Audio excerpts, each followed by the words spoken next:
Hello friends. हम इस video के अंदर जानेंगे एचडीएफसी बैंक के रिजल्ट कैसे रहे। तो Q3 का रिजल्ट एनालिसिस इस वीडियो के अंदर हम कवर करने जा रहे हैं। एचडीएफसी बैंक के Q3 के रिजल्ट आज ही यानी कि शनिवार जो है 16 जनवरी को पेश किए गए और रिजल्ट कैसे रहे ये तो मैं आपके साथ चर्चा करूंगा ही। रिजल्ट में क्या बात खास थी, बिटवीन द लाइंस जो है हम पढ़ने की कोशिश करेंगे। कोई भी व्यक्ति अगर देखेगा तो रिजल्ट जिस तरीके से पेश किए जाते हैं वहाँ पर बेहतरीन ही नज़र आते हैं। और बैंकों के अंदर एक सबसे खास बात ये कि जो बैंक्स अपनी एनालिसिस जो देते हैं या हम ये कहें कि जो इन्वेस्टर प्रेजेंटेशन देते हैं वो ईयर ऑन ईयर देते हैं, जबकि बैंक का जो एनालिसिस है वो मेरे हिसाब से क्वार्टर ऑन क्वार्टर होना चाहिए, क्योंकि बैंक कोई सीजनल बिजनेस नहीं कर रहे हैं। तो इसलिए बैंक की परफॉर्मेंस को क्वार्टर और क्वार्टर ही हम एनालिसिस करेंगे। दूसरा रीज़न ये कि जो लोन्स या एडवांसेस दिए जाते हैं वो हमेशा बढ़ते रहते हैं, क्योंकि अगर आपने कोई लोन दिए हैं तो पुराने लोन तो चलते ही रहते हैं, नए लोन भी आ जाते हैं। और इसी तरीके से कस्टमर्स के डिपॉजिट भी नॉर्मली सभी बैंकों के अंदर बढ़ रहे होते हैं। तो ये चीज़ें इंक्रीजिंग ट्रेंड के अंदर ही रहती हैं मोस्टली सभी बैंकों के अंदर। तो और कोई अगर फाइनेंशियली साउंड ना हो तो बात अलग है। तो इस तरीके से हमें एनालिसिस क्वार्टर बेसिस पे करना है। लेकिन इस एनालिसिस में एक चीज़ और मैं आपके साथ करूंगा, वो है आरबीआई, सुप्रीम कोर्ट और बैंक के बीच की बात, यानी कि लोन मोरेटोरियम की बात। देखिएगा, लोन मोरेटोरियम अगस्त तक दिया गया था, बाद में सितंबर तक उसको आगे बढ़ा दिया गया। मामला सुप्रीम कोर्ट में चला गया। सुप्रीम कोर्ट ने कहा कि अभी तक बैंक कोई भी असेट्स रिकॉग्निशन एनपीए के रूप में नहीं करेंगी, चाहे पार्टी पैसे दे या ना दे। तो उसका कंसिक्वेंस क्या हुआ कि जिन लोगों से आपने पैसे लेने हैं, यानी कि जो लोन आपके मोरेटोरियम के अंदर है, उसके बारे में सीधी सीधी स्पष्ट बात ये कि ब्याज आपको मिले या ना मिले, आप उस ब्याज को अपनी इनकम दिखाएंगे, उसको आप अपने प्रॉफिट में शामिल करेंगे। तो वही सभी बैंकों ने किया है। दूसरी बात है कि उनके ऊपर कोई भी प्रोविजंस आपने नहीं बनाने हैं। तो बैंकों ने जो है जनरली उनके ऊपर प्रोविजंस भी नहीं बनाए हैं। हालांकि मोरेटोरियम की जितनी भी लोन बुक आज की डेट में पेंडिंग है उसका 10% लोन जो है आप प्रोविजंस के रूप में दिखाएंगे। तो इसका मतलब ये है कि प्रोविजंस की मात्रा बहुत ही कम है या ना के बराबर है। और दूसरा बेनिफिट ये है कि सभी बैंकों के अंदर, चाहे मैं किसी भी बैंक का एनालिसिस करूं इस क्वार्टर के अंदर, उन सब के अंदर आपको इंटरेस्ट इनकम जो है वो मोरेटोरियम लोन बुक की भी मिलेगी। तो ये बात समझने के बाद ही जो है आप एनालिसिस को अच्छे से समझ पाएंगे। मैं आपको जो है समराइज जो करूं बैंक की, जहां पर पॉजिटिव चीज़ें हैं वो मैं आपको बता दूं कि बैंक ने होलसेल बैंकिंग के अंदर काफ़ी अच्छा किया है इस बार। यानी कि जो भी कॉरपोरेट्स को जो लोन दिए हैं उन्होंने काफ़ी एग्रेसिवली जो है लैंडिंग की है और वहाँ पे प्रॉफिट्स भी काफ़ी अच्छे आए हैं। दूसरी बात, जो रिटेल लोन बुक है, रिटेल लोन बुक अगर ईयर ऑन ईयर बात करें तो 50% साफ हो गई है। यानी कि जो एचडीएफसी बैंक की जो है प्रॉफिट मार्जिन्स जो ज़्यादा होते थे एचडीएफसी बैंक के, वो वास्तव में रिटेल लैंडिंग की वजह से होते थे। और रिटेल के अंदर जो प्रॉफिट्स हैं यहाँ पर सुहा हो गए हैं इस क्वार्टर में। पिछले क्वार्टर के मुकाबले में भी जो है 38% का डिक्लाइन है, जो काफ़ी नेगेटिव साइन है। और इसके अलावा पिछले साल के मुकाबले में 50% से भी ज़्यादा के प्रॉफिट साफ हो गए हैं। तो ये एक कंसर्न जो है इस रिजल्ट के अंदर है। तो एक चीज़ मैंने आपको बताया, होलसेल बैंकिंग के अंदर बढ़िया है, दूसरी जगह रिटेल बैंकिंग। और तीसरी बात करेंगे असेट्स क्वालिटी। तो असेट्स क्वालिटी मैंने आपको बताया कि विदाउट मोरेटोरियम जो है वो सभी की एनपीए जो है घटेंगी। अब मैंने इससे पहले भी कर्नाटका बैंक का एनालिसिस किया था, तो वहाँ पर भी जो है नॉर्मली बढ़ती है उनकी एनपीए, लेकिन उनकी भी घटती हुई नज़र आई थी। तो यहाँ पर भी घटती हुई नज़र आएंगी। लेकिन इस बैंक की अगर एनपीए अगर मोरेटोरियम लोन बुक के साथ क्या होती, वो बैंक ने शो की है, वो काफ़ी तारीफ काम जो है हमें लगता है, जिससे कि इन्वेस्टर्स को एक अच्छी इन्फॉर्मेशन मिल सके। आपको अब एनालिसिस के साथ चलना है तो चलते हैं एनालिसिस के साथ। देखिएगा सबसे पहली स्लाइड में आप देखिएगा इंटरेस्ट अर्निंग। देखिएगा ये इंटरेस्ट अर्निंग पूरी टोटल की बात करेंगे, ये थी 29,976 करोड़ पिछले क्वार्टर में। इस क्वार्टर में 300,079 करोड़, यानी कि मात्र 0.34% इनकम बढ़ी है इंटरेस्ट के मामले में। ये क्यों इतनी कम बढ़ी है, इसमें एक मेन रीज़न है, जो पुराने लोन है वो तो हायर रेट ऑफ इंटरेस्ट में, लेकिन जो नए लोन है उसमें रेट ऑफ इंटरेस्ट घटा हुआ है। और यहाँ पर भी आप देखिएगा कि कोविड का असर साफ साफ देखा जा सकता है। तो कोविड का असर इंटरेस्ट अर्निंग पर भी आपको नजर आ रहा है। अदर इनकम्स की जो फिगर्स है वो काफ़ी तेज़ी से बढ़ी है इनकी। और आप पिछले क्वार्टर के मुकाबले में देखेंगे तो करीबन 22% के आसपास की जो है ग्रोथ है। और मैं आपको ये बता दूं कि इसमें मोस्टली जो है वो इन्होंने अपनी जो फीस है, जो चार्जेस हैं वो बढ़ा दिए हैं, क्योंकि मैं भी HDFC बैंक का कस्टमर हूँ, तो मेरी भी जो कुछ सर्विसेज हैं उनके चार्जेस बढ़े हुए हैं। तो जिसका इम्पैक्ट जो है हमें यहाँ पर भी देखने के लिए मिल रहा है कि इनकी जो अदर इनकम्स हैं, जो फीस बेस्ड इनकम्स हैं, वो जो फीस बेस्ड इनकम्स हैं, जो क्योंकि हमारे भी कुछ फीस बेस्ड जो ट्रांजेक्शन्स हम HDFC बैंक के साथ करते हैं, तो वहाँ पे जो फीस हैं या जो चार्जेस हैं वो बढ़े हुए हैं। तो आप ये समझिएगा कि यहाँ पर बैंक ने उस समय पर एक अच्छी रिकवरी यहाँ पे दी है, और अदर इनकम का जो फिगर है वो पिछले साल से भी और पिछले क्वार्टर से दोनों से बेहतर है। टोटल इनकम कुल मिलाकर 4% बढ़ी है, यानी कि जो कुल इनकम आपकी 4% बढ़ी है उसमें मेजर कंपोनेंट अदर इनकम का है। तो अदर इनकम की वजह से आपने इनकम बढ़ाई है।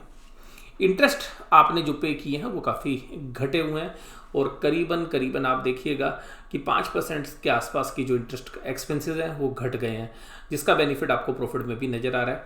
उसके अलावा ऑपरेटिंग एक्सपेंसेस थोड़े बढ़ गए हैं, जिसमें एम्प्लॉय की कॉस्ट जो है मेजर कंपोनेंट है कि सैलरी बढ़ गई है, लेकिन ऑपरेटिंग एक्सपेंसेस जो है पिछले क्वार्टर के मुकाबले में आपको बढ़ते हुए नजर आएंगे, लेकिन वो केवल जो है 10% के आसपास है, तो बहुत बड़ा अमाउंट नहीं है, और ये काफ़ी घटे भी थे पीछे, इस वजह से भी आपको बढ़ते हुए नजर आ रहे हैं। ऑपरेटिंग प्रॉफिट यानी कि प्री प्रोविजन ऑपरेटिंग प्रॉफिट जो है वो 10% बढ़े हैं।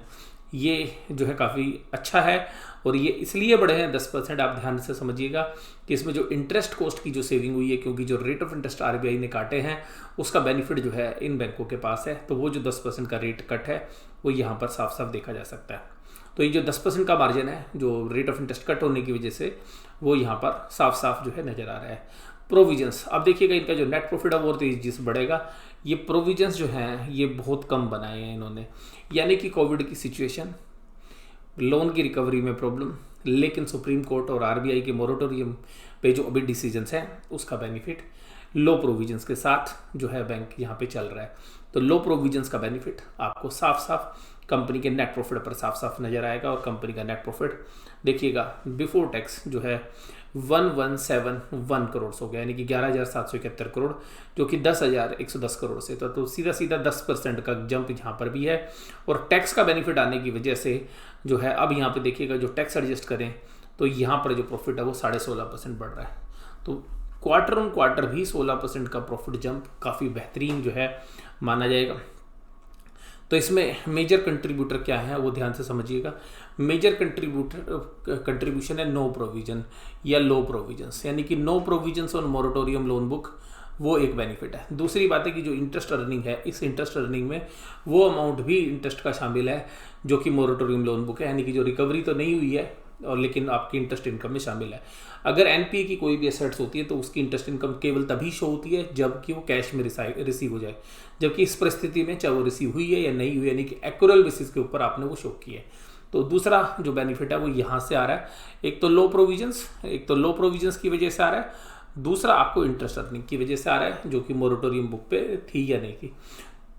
ये जो दोनों बेनिफिट्स हैं ये साफ साफ जो है यहाँ पर प्रॉफिट्स को जो है बढ़ा रहे हैं। तो ये जो प्रॉफिट इंप्रूव हुआ है उसमें दो रीजंस हैं, एक तो मोरेटोरियम बुक के ऊपर इंटरेस्ट इनकम आपके प्रॉफिट में शामिल हो जाना, दूसरा प्रोविजंस की मात्रा कम होना, क्योंकि एसेट्स क्वालिटी जो है आप एज इट इज़ पुराने की तरीके से रखेंगे और उसके हिसाब से आप क्लासीफाई करेंगे। उसके बाद देखिएगा यहाँ पर अगर आप नेट NPA की बात करेंगे, नेट NPA आपको और ग्रोस NPA, तो ग्रोस NPA वो अमाउंट है जो बैड लोन्स की परसेंटेज है, लेकिन मोरेटोरियम वाली जो है बैड लोन्स की कैटेगरी में नहीं है अभी। तो यहाँ पर देखिएगा ये जो परसेंटेज है 1.42 से घटकर 0.081 हो गई है पिछले साल के मुकाबले, और पिछले क्वार्टर के मुकाबले में भी 1.08 से घटकर 0.81 हो गई। लेकिन बैंक ने यहाँ पे इन्फॉर्म किया है कि ये हमारी 1.38 है अगर हम मोरेटोरियम लोन बुक को लें तो। चलो ये तो मानते हैं हम कि 1.38 है, और ये वाली जो है जो 0.17 थी, जो 0.09 दिखाई हुई, ये 0.40 है। तो मोरेटोरियम के साथ जो है अभी भी आपकी जो लोन बुक है वो ये वाली ना देख के आपको NPA ये वाले देखने चाहिए। लेकिन इसमें भी आपको एक बेनिफिट मिला हुआ है, क्योंकि आपने इंटरेस्ट अर्निंग जो है ऊपर की तरफ से जो मोरेटोरियम बुक है उसके ऊपर भी आपने इंटरेस्ट अर्निंग प्रॉफिट में शामिल कर रखी है, जिसकी वजह से आपकी रिटर्न ऑन एसेट्स 0.55 आई है। और 0.55 का मतलब है कि साल भर की जो रिटर्न ऑन एसेट्स है वो 2.2 के आसपास आ रही है, जो कि काफ़ी बेहतर है। लेकिन मैं फिर बोलूँगा कि इसमें इंटरेस्ट अर्निंग मोरेटोरियम पीरियड की भी शामिल है, और लो प्रोविजंस की वजह से भी इसमें बेनिफिट आ रहे हैं। तो हालांकि ये जो रेशियो है इसका मतलब जो ये रिटर्न ऑन एसेट जितनी होती है उतने तक स्टॉक मार्केट में price to book value valid मानी जाती है, क्योंकि बुक वैल्यू के ऊपर रिटर्न आती है। तो अगर इस शेयर्स की बुक वैल्यू अगर 2.2 से अगर मार्केट में है बुक वैल्यू के मुकाबले में, तो इसको फेयर वैल्यू माना जाता है। हालांकि देखिएगा इसकी जो वैल्यू है थोड़ी सी ऊपर की तरफ ही ट्रेड हो रही है अभी। अब बात करते हैं सेगमेंट रेवेन्यू। सेगमेंट रेवेन्यू में देखिएगा ट्रेजरी इनकम्स। देखिएगा यहाँ पर ट्रेजरी क्या है, ट्रेजरी का मतलब है कि जो पैसा इनके पास है वो इन्होंने जो इन्वेस्टमेंट के रूप में रखा हुआ है या आरबीआई के पास जो रखा हुआ है, तो वहाँ से जो इनको अर्निंग आ रही है वो बढ़ रही है। ये नो ब्रेनर है, इसमें कोई ऐसा दिमाग नहीं लगाना आपने। और बैंकों के पास यही सबसे खास बात है कि बैंक अभी जो है लोन बांटने में इतने एग्रेसिव नहीं है, बजाय के जो है पैसा इन्वेस्टमेंट के रूप में रखने का। तो यहाँ पर आपको एक अर्निंग जो है रेवेन्यू यहाँ पे बढ़ती हुई नजर आई। रिटेल बैंकिंग के अंदर रेवेन्यू म्यूटेड है, जैसा पिछली बार था वैसे ही अब है। होलसेल बैंकिंग में करीबन 5% के ग्रोथ हुई है। अदर बैंकिंग में देखिएगा 10% की ग्रोथ हुई है। तो यहाँ पर कुल मिलाकर बेहतरीन है सब कुछ। लेकिन अब प्रॉफिट की बात करें तो ट्रेजरी में आपको देखिएगा पिछले क्वार्टर के मुकाबले में 12.5% का गेन आया है, काफ़ी बेहतरीन है। देखने वाली बात यह है रिटेल लोन बुक, क्योंकि देखिएगा जो हाई वैल्यूएशंस मिलती हैं बैंकों को वो रिटेल लोन बुक की वजह से मिलती हैं। और रिटेल लोन बुक के अंदर अगर रिटेल का प्रॉफिट देखेंगे तो जो 2655 करोड़ का प्रॉफिट था, 2655 करोड़ पिछले क्वार्टर की बात कर रहा हूँ, वो घटकर 1507 करोड़ हो गया, जो कि 43% घट गया है। That is the point of concern. ये कंसर्न है, ध्यान रखिएगा। और अगर कल स्टॉक मार्केट के अंदर या परसों स्टॉक मार्केट के अंदर, जैसे सोमवार को बाजार खुलते हैं, अगर शेयर बाजार में अगर HDFC बैंक के प्रॉफिट बढ़ने के बावजूद भी अगर शेयर प्राइस नीचे की तरफ जाता है, तो ध्यान रखिएगा ये उसका मुख्य कारण होगा रिटेल बैंकिंग। और अगर ऊपर जाता है तो ये समझ लीजिएगा होलसेल बैंकिंग में जो है काफ़ी अच्छा है। लेकिन होलसेल बैंकिंग के अंदर जो बैंक्स हैं उनको हाई पी रेशियो नहीं मिलती, जबकि रिटेल बैंकों को मिलती है। तो जो रिटेल्स के प्रॉफिट है वो एक कॉज ऑफ कंसर्न है। और फॉरेन इंस्टीट्यूशनल इन्वेस्टर्स की काफ़ी अच्छी होल्डिंग इस शेयर्स के अंदर है। तो ध्यान रखिएगा वो रिटेल्स की वजह से जो है काफ़ी इस बैंक को लाइक करते हैं। तो रिटेल के प्रॉफिट 43% साफ हो गए इस क्वार्टर में। और पिछले साल के अंदर सेम क्वार्टर में देखोगे ना तो भाई साहब 50% से भी ज़्यादा साफ हो गए, 50% से भी ज़्यादा गिरावट हो गई है। तो ये जो है पॉइंट ऑफ कंसर्न है पूरे के पूरे, यानी कि जो रिटेल बैंकिंग में। और देखिएगा इसका असर आपको नेक्स्ट क्वार्टर में सीरियसली देखने के लिए मिल सकता है। इसका मुख्य कारण है कि जो नए क्रेडिट कार्ड है उनके ऊपर आरबीआई ने रोक लगा दी है HDFC बैंक के, जो कि इनके पावर फेलियर की वजह से जो है हुआ है। तो अभी वहाँ पर कोई क्लियरिटी नहीं है, नए क्रेडिट कार्ड इशू नहीं होंगे तो रिटेल बैंकिंग के ऊपर आगे भी असर देखने के लिए मिल सकता है। तो ये कॉज ऑफ कंसर्न है। लेकिन कुल मिलाकर मार्केट किस तरीके से रिएक्ट करती है ये सोमवार को पता चलेगा। ये सारी बातें मैंने आपके साथ जो है शेयर की। और जो ग्रोस NPA और नेट NPA वाली बात थी, ये जो है कि कंपनी ने ही अपनी स्टेटमेंट के अंदर दे रखी है कि ग्रोस NPA 1.38 होगी अगर दिसंबर में, अगर मोरेटोरियम वाली बुक को अगर हम ये मान लें कि वो नहीं NPA हो जाए, और नेट NPA जो होंगी उस केस में 0.40 होंगे। तो आप ये समझ सकते हैं कि ये जो प्रोविजंस हैं ये किस तरीके से काम कर रहे हैं। तो अब जो है इस पूरी चर्चा के अंदर मैंने आपके साथ HDFC बैंक के ये रिजल्ट एनालिसिस किए। आपको ये वीडियो कैसी लगी जरूर से जरूर मुझे कमेंट बॉक्स में बताइएगा। वीडियो देखने के लिए धन्यवाद। Thank you very much.